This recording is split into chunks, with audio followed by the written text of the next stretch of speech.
That's true. It may have been right about the time that they were announcing it. He was happy about it and he started clapping and it Although he wasn't happy about it. he don't care. Good grief, he's in heaven. Yeah. Everybody's happy.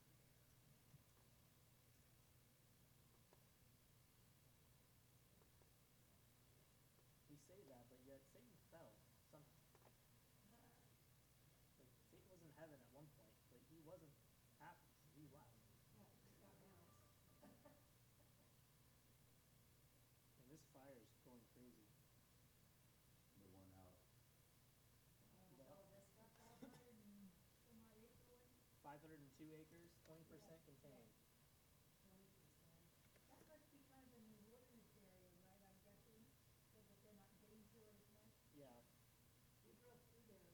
Yeah, but there's some evacuations that are going I on. see the houses from some of the pictures, but I mean, it's not like where they're on it just like that.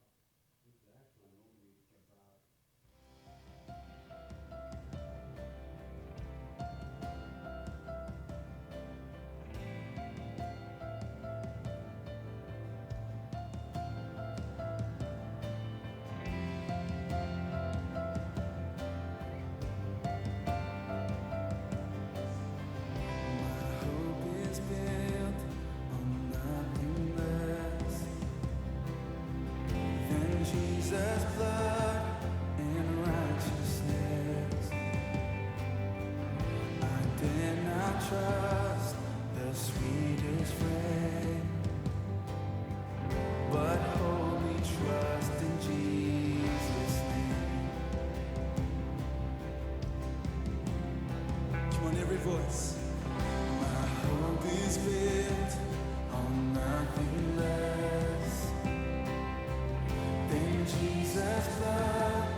Strong in the same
dressed in his righteousness alone.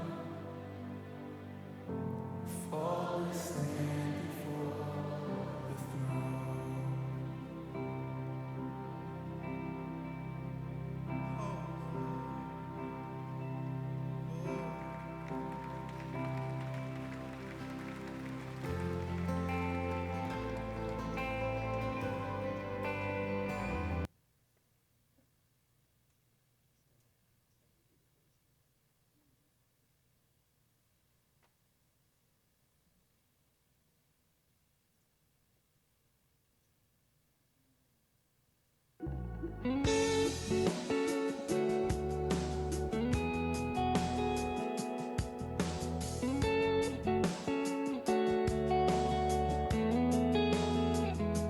Surely children were made for the streets, and fathers were not made to leave. Surely this isn't how it should be. Let your kingdom come.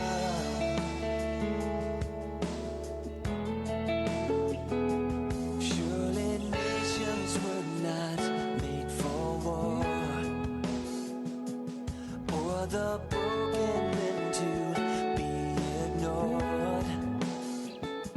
Surely this just can't be what you saw. Let your kingdom come here in my heart, and I will live to carry your compassion, to love a world that's broken, to be your hands and feet.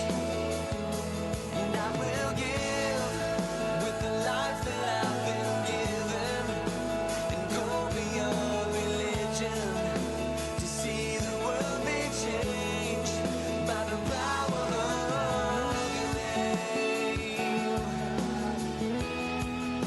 The power of your name.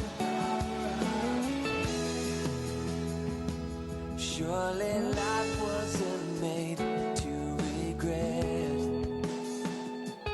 and the lost were not made to forget. Surely faith without action is dead. Let your kingdom come. Lord, break this heart. Oh, and I will live to carry your compassion, to love the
Norma, can you help us in prayer, please? Heavenly Father, we just thank you. We thank you that you're our God, that you love us, that you take care of us, that we can trust you, that we can follow you, Father. And we just ask that you be with us this evening as Don reads this 48th chapter and help us to understand it and to use your word to just further our minds and our lives. We ask that you be with us going home. We ask your blessing on it in Jesus' name. Amen.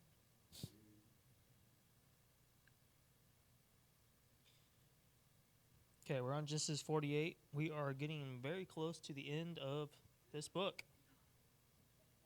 It's only been like a year and a half, somewhere around there.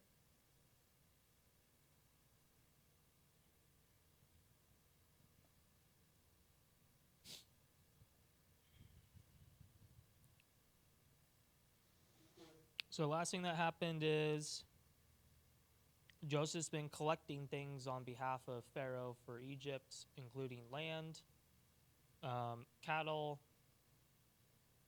and I guess technically people. They've sold themselves.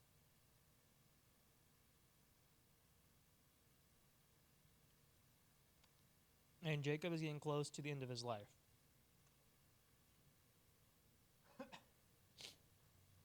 Now it came to pass after these things that Joseph was told, "Indeed, your father is sick."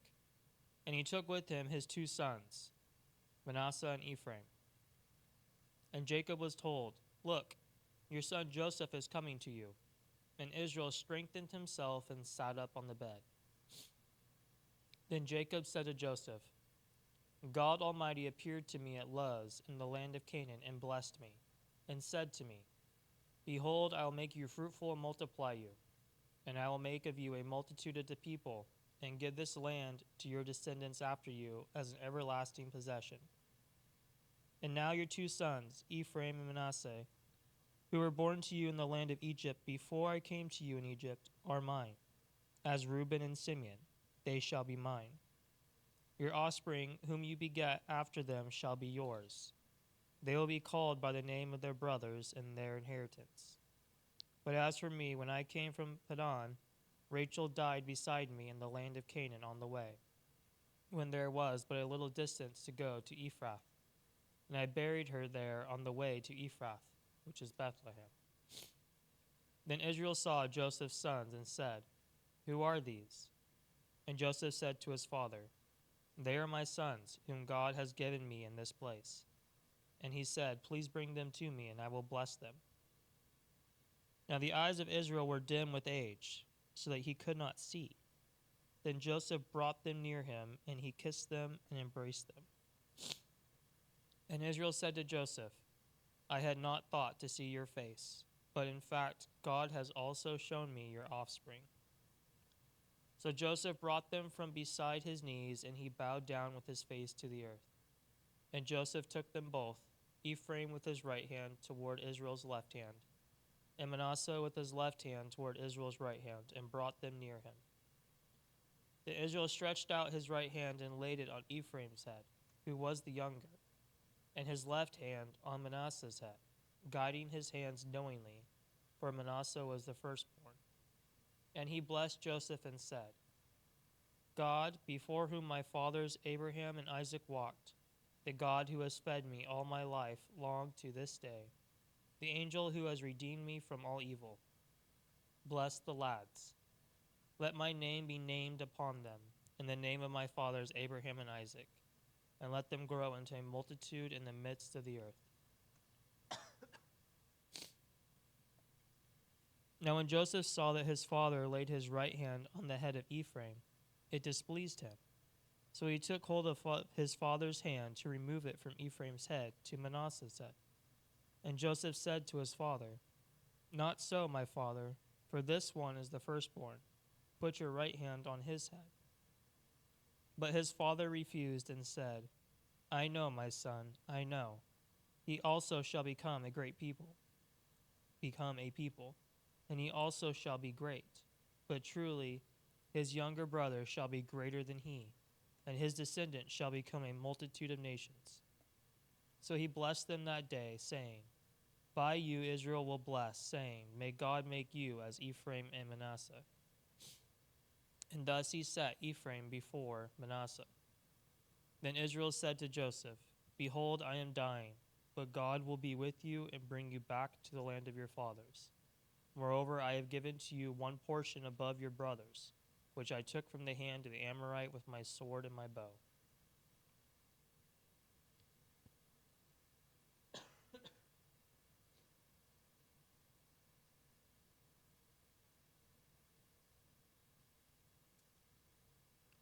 Which is true, right? When you look at the 12 tribes of Israel, Joseph is not named.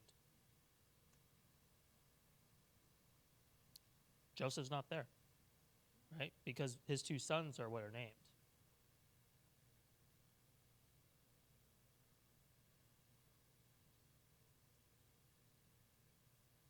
And Levi's not listed because they're the priests, so they don't own land. Because technically there's there's 13 tribes.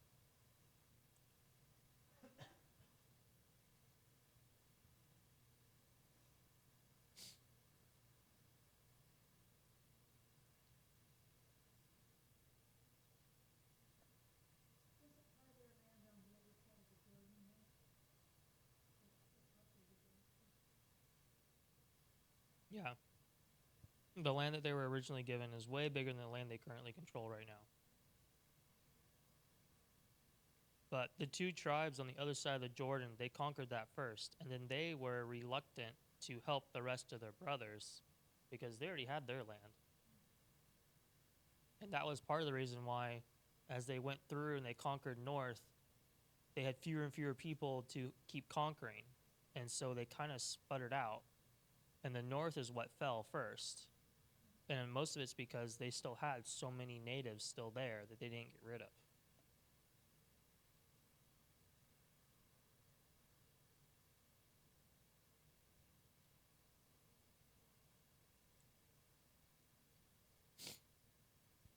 Something I find interesting here is everywhere that it talks about Ephraim and Manasseh, you would never know that Ephraim's the younger one because Ephraim is listed first. And it's proving the point that he's elevated above his brother. The only time you ever see Manasseh first is in the order of their birth when Joseph gets them. But everywhere else it's listed with those two, it's always Ephraim and Manasseh.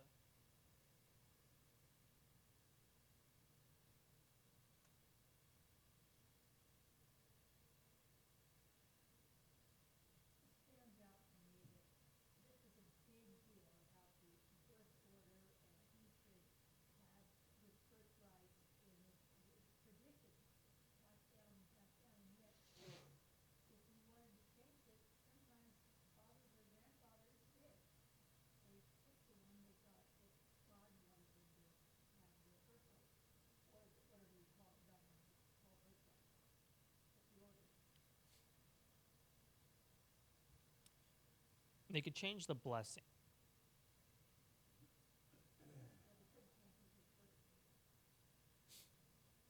I mean, the only time I ever know the birthright changing is with Esau, and he sold his. But the fathers, or in this case, grandfather, they're blessing them, and that can change. Very rarely does it. But, I mean, Jacob tricked Isaac into getting that blessing. But here, Jacob's knowingly swapping it. See, birthright was a good thing, but blessing was, It was more important. that's the big thing. That was more important than birthright. Birthright was stuff. It got you ahead in life. Yeah. But the blessing from, That lets you keep it or grow it.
I think about the prodigal son.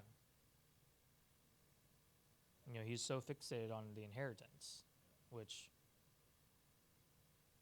to a degree was like the birthright, right? What would you get? And he wanted it now. That was all that was important to him.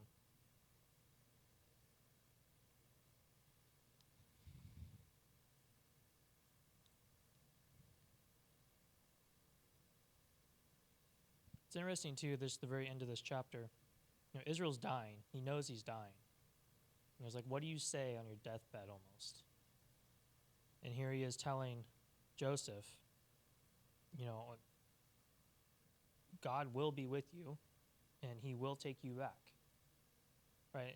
And Jacob has no idea when. I mean, he has no clue that this big, huge slavery period is going to show up in the future. I mean, Joseph doesn't know about this either. But he still knows that God will be faithful and bring him back at the end.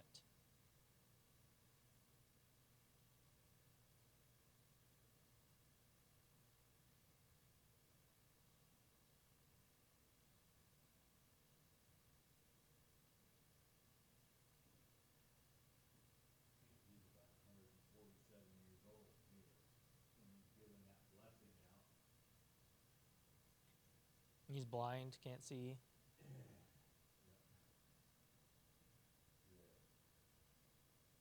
Grandsons are early 20s, early to mid 20s. And then you see their pops. Yeah. Period.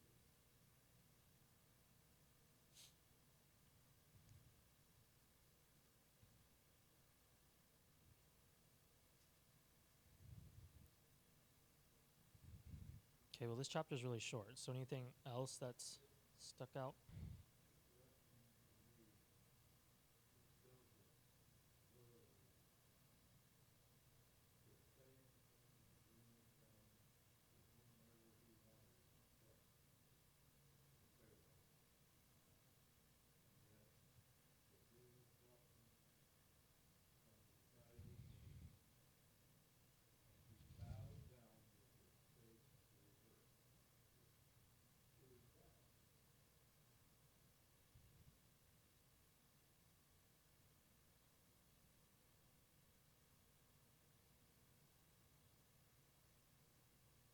He's still honoring his father and his mother.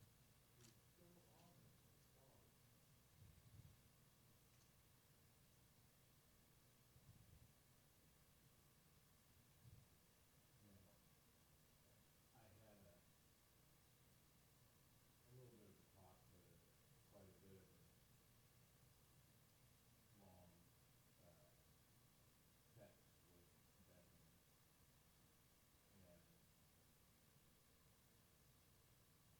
And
say that's the difference between the world and us. You are truly being the light here that liveth in you.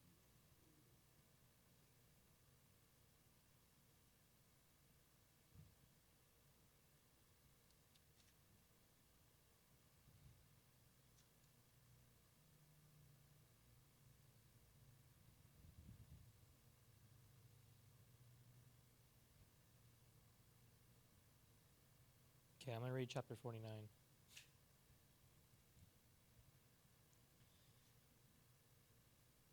Jacob's last words to his sons. And Jacob called his sons and said, Gather together, that I may tell you what shall befall you in the last days. Gather together and hear, you sons of Jacob, and listen to Israel your father. Reuben, you are my firstborn, my might and the beginning of my strength, the excellency of dignity and the excellency of power. Unstable as water, you shall not excel, because you went up to your father's bed, then you defiled it. You went up to my couch. Simeon and Levi are brothers. Instruments of cruelty are in their dwelling place. Let not my soul enter their council. Let not my honor be united to their assembly. For in their anger they slew a man, and in their self-will they hamstrung an ox. Cursed be their anger, for it is fierce, and their wrath, for it is cruel. I will divide them in Jacob, and scatter them in Israel. Judah, you are he whom your brother shall praise. Your hand shall be on the neck of your enemies. Your father's children shall bow down before you. Judah is a lion's whelp. From the prey, my son, you have gone up. He bows down, he lies down as a lion, and as a lion, who shall rouse him? The scepter shall not depart from Judah, nor a lawgiver from between his feet, until Shiloh comes. And to him shall be the obedience of the people. Binding his donkey to the vine, and his donkey's colt to the choice vine. He washed his garments in wine, and his clothes in the blood of grapes. His eyes are darker than wine, and his teeth whiter than milk. Zebulun shall dwell by the haven of the sea. He shall become a haven for ships, and his borders shall adjoin Sidon. Issachar is a strong donkey, lying down between two burdens. He saw that rest was good, and that the land was pleasant. He bowed his shoulder to bear a burden, and became a band of slaves. Dan shall judge his people as one of the tribes of Israel. Dan shall be a serpent by the way, a viper by the path, that bites the horse's heels, so that a rider shall fall backward. I have waited for your salvation, O Lord. Gad, a troop shall tramp upon him, but he shall triumph at last. Bread from Asher shall be rich, and he shall yield royal dainties. Naphtali is a deer let loose. He uses beautiful words. Joseph is a fruitful bow by a well. His branches run over the wall. The archers have bitterly grieved him, shot at him and hated him. But his bow remained in strength, and the arms of his hands were made strong by the hands of the mighty God of Jacob. By the God of your father who will help you, and by the Almighty who will bless you with blessings of heaven above, blessings of the deep that lies beneath, blessings of the breasts and of the womb. The blessings of your father have excelled the blessings of my ancestors, up to the utmost bound of the everlasting hills. They shall be on the head of Joseph, and on the crown of the head of him who will separate from his brothers. Benjamin is a ravenous wolf. In the morning he shall devour the prey, and at night he shall divide the spoil. All these are the 12 tribes of Israel, and this is what their father spoke to them. And he blessed them. He blessed each one according to his own blessing. Then he charged them and said to them, I am to be gathered to my people. Bury me with my fathers in the cave that is in the field of Ephron the Hittite, in the cave that is in the field of Machpelah, which is before Mamre in the land of Canaan, which Abraham bought with the field of Ephron the Hittite as a possession for a burial place. There they buried Abraham and Sarah his wife. There they buried Isaac and Rebekah his wife, and there I buried Leah. The field and the cave that is there were purchased from the sons of Heth. And when Jacob had finished commanding his sons, he drew his feet up into the bed and breathed his last and was gathered to his people.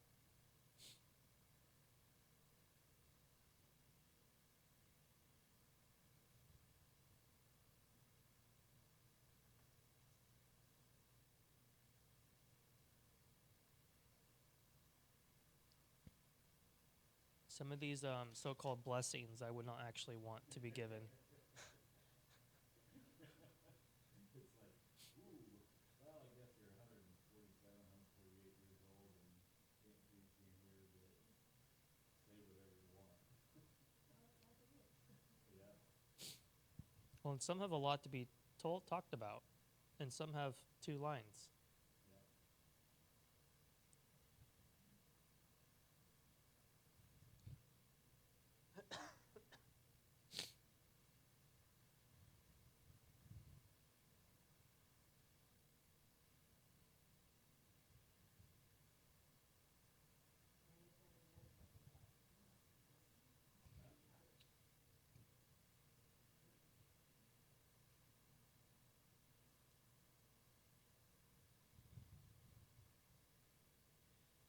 Yeah. Yeah, it kind of solidifies Judah as being the de facto leader, though, too.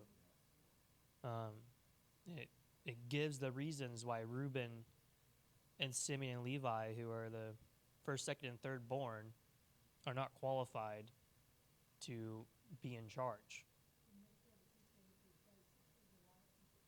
Yeah, Delilah.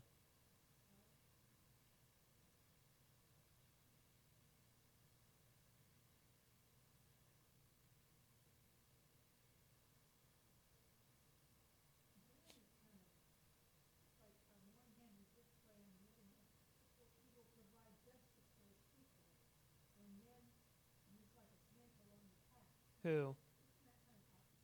Who? Oh, a lot of the judges come from the tribe of Dan.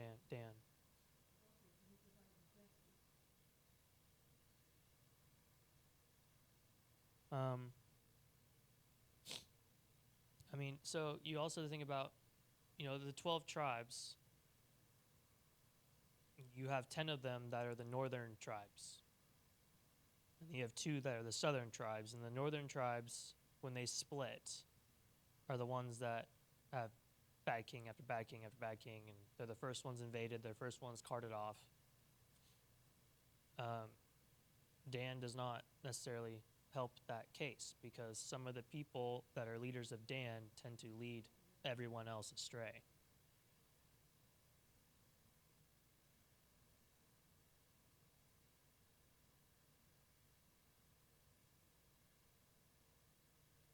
Because the southern tribes are just Benjamin and Judah, right?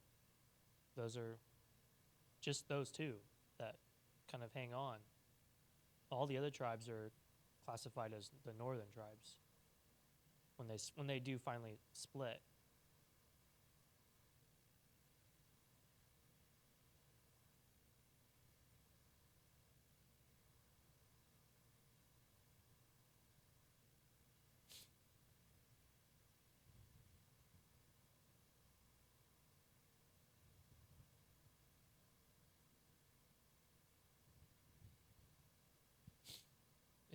It's also just kind of interesting, I guess, how much willpower that they had. In my head, at least, I'm classifying it as willpower in the sense that, he just blessed Joseph specifically and his sons. And then he called everybody else because he knows he's dying. And he gets through all of this speech. And then he's like, hey, my job's done. And he curls up on his bed and dies. And it's like, good thing you didn't die like halfway through that speech. Like, I mean, he had a purpose that he had to fulfill and finish. And once it's done, he's like, okay, relax. Everything else is done. I'm ready to go home type thing. But it's, I don't know, it's in my head, I'm like, that's not necessarily normal. You don't get to decide that I'm just done. Well, for better or for worse, you missed the blessing then.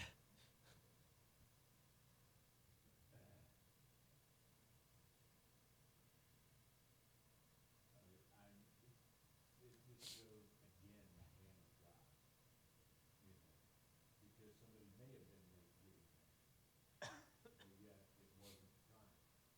God knew the time.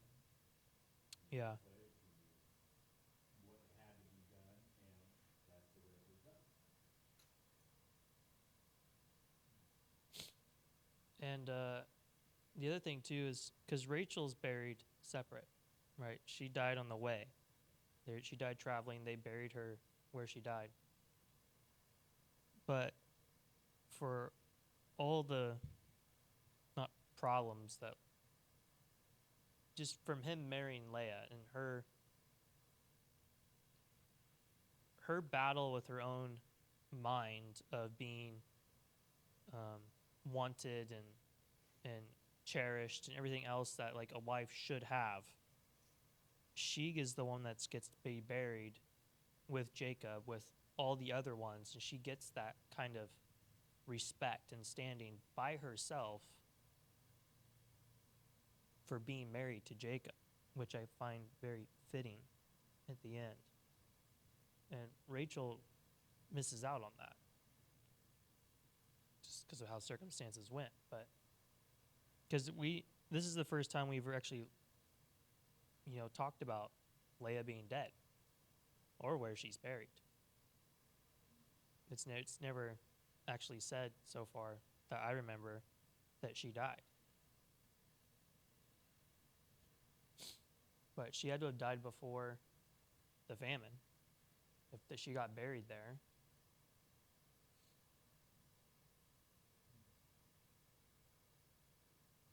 So the three patriarchs and their wives, each of their one wife.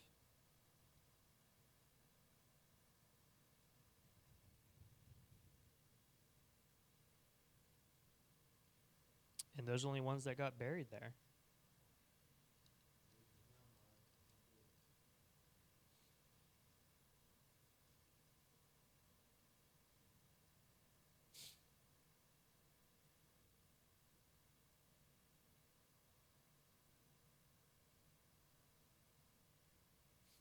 We have one more chapter. Should we just finish this out? It doesn't even give any reference whatsoever when Leia died. Yeah. There's absolutely nothing on when she did it.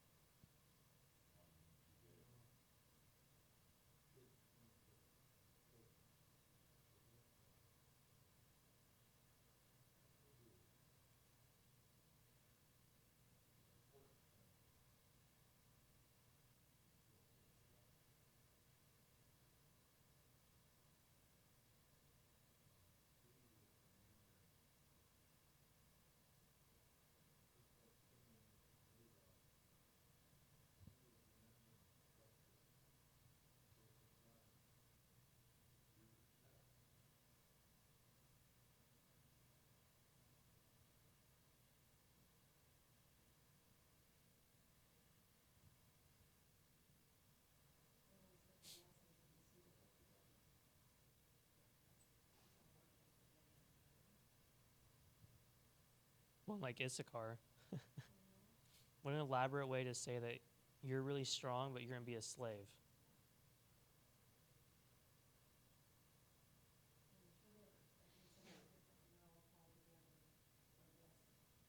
Yeah. Yeah, it starts off with Reuben.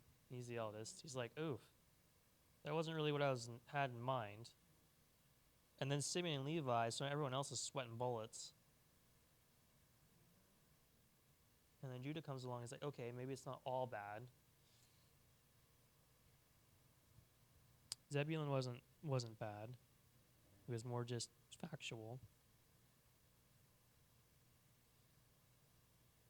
And Gad is like, I'm going to almost die and then survive.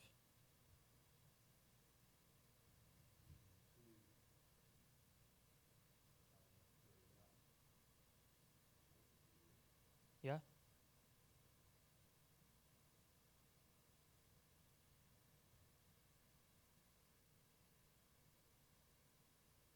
I mean, you think about wartime when they're fighting and everything. You know, Naphtali is a deer let loose. He uses beautiful words. Whereas he runs from everything and he'll talk his way out of anything.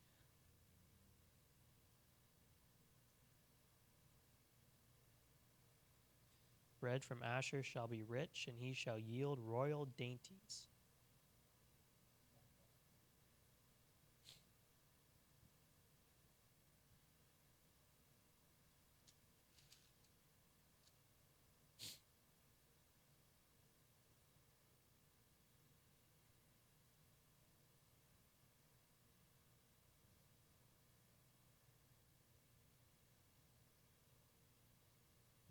That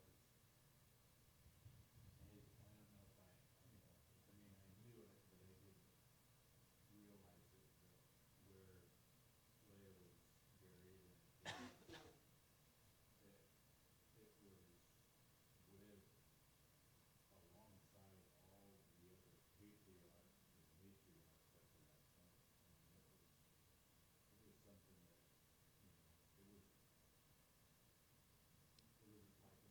Well, she got the status yeah, that she had been wanting her entire life, really.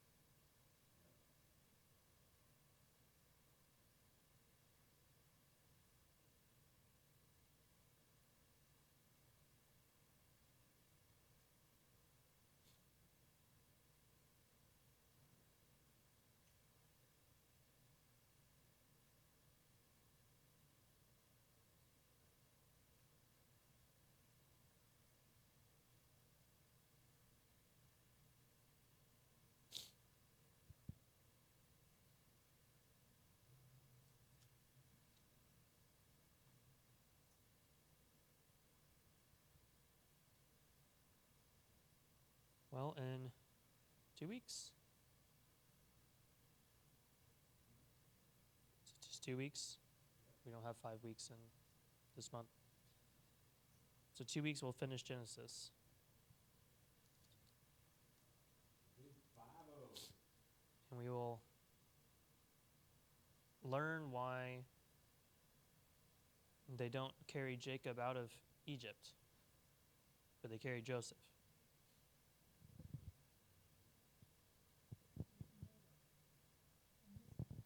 What?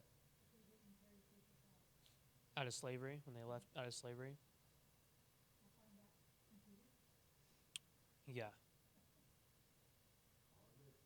Or I can just spoil it and tell you Joseph does it before he dies. Spoiler alert, spoiler alert. Or you can just read it yourself.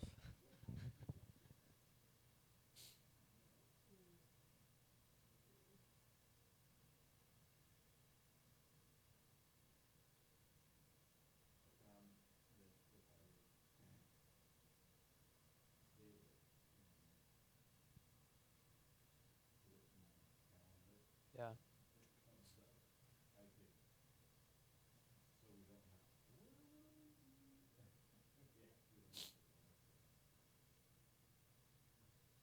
On August 16th, which is the next 2 weeks after the second, are we going to start, do you know where we're going? Yeah.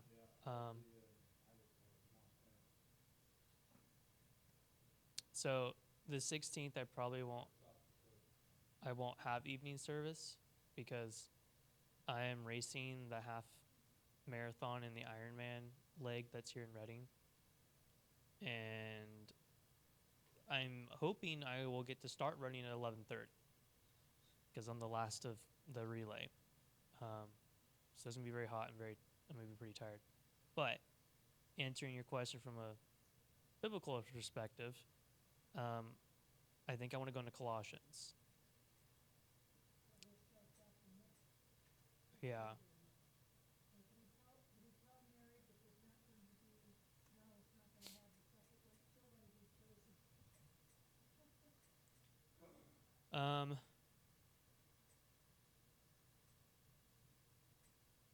This doesn't apply so much for evening service, but the first Sunday is Labor Day. Like that Labor Day weekend. Is it the first Sunday or the second Sunday of September?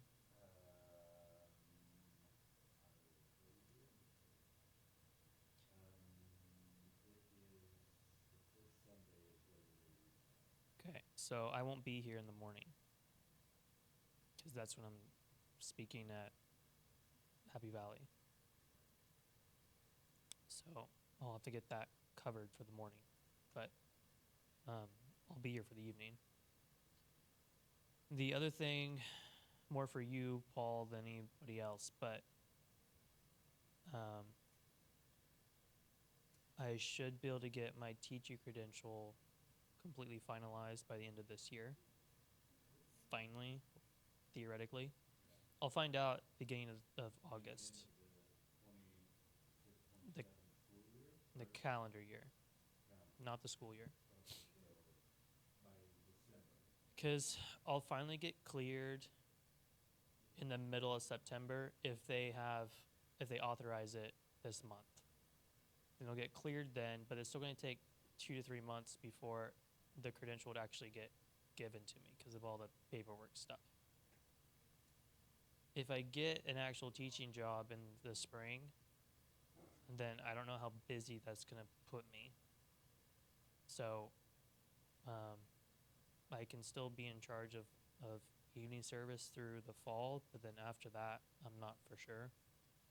And then obviously we're getting married soon too.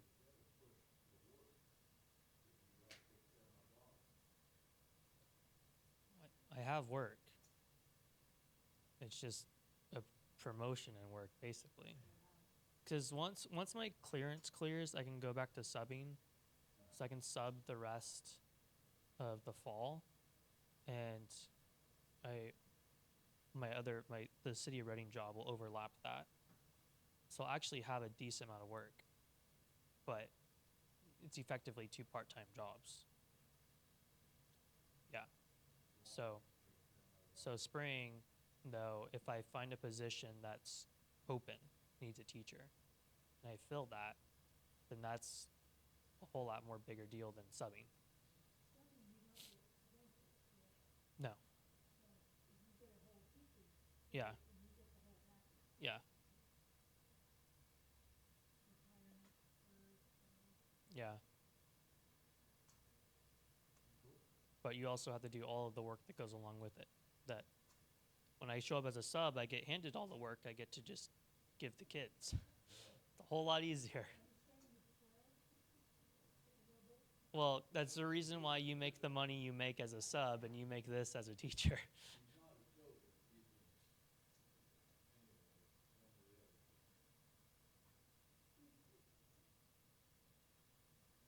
I don't know. I don't want to be Joseph. He had a rough life where he finally got it kind of handed to him, but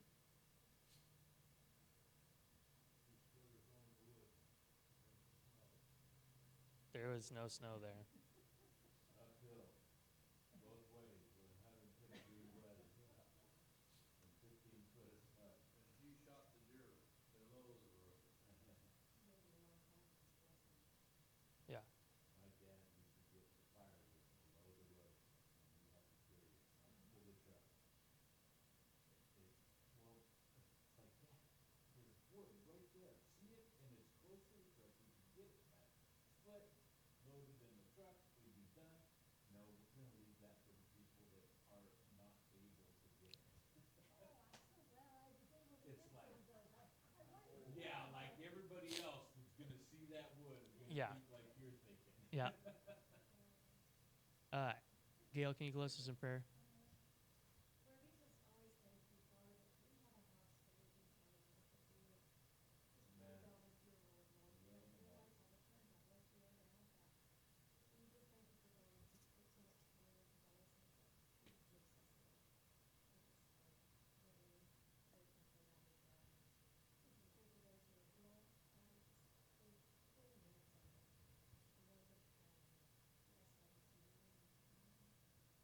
And power that works, and AC.